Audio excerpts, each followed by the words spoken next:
Pilipinas, are you ready for the grand coronation night of Miss Universe Philippines 2025?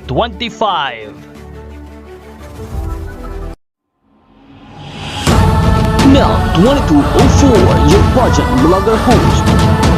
Magandang araw Pilipinas and good day pageant lovers, update para sa ating Miss Universe Philippines 2025.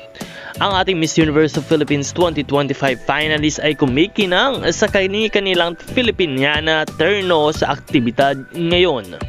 Ang activity ng Miss Universe Philippines ngayong araw ay nagpapakita ng isang kamangha-manghang display ng kagandahang Pilipina nang ipakita ng mga finalists ang kanilang mga stunning na Filipiniana terno.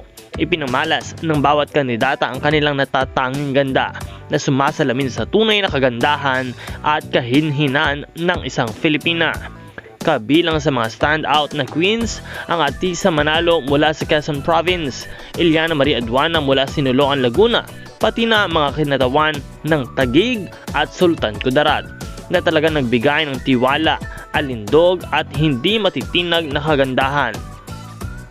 Ang kanilang kahangahang presensya ay lalo pang nagpatindi ng antisipasyon para sa nalalapit na finale kung saan sila ay maglalaban-laban para sa pangarap na korona ng Miss Universe Philippines.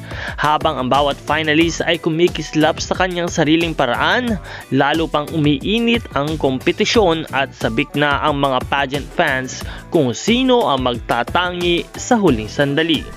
Kaya patuloy po tayong umantabay sa channel na ito para sa lahat ng mga bagong balita at bagong kaganapan sa Miss Universe Philippines.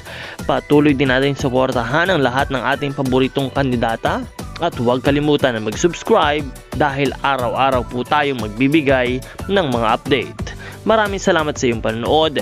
This is Nel2204, ang inyong pageant blogger host. Support your favorite candidates and leave a comment.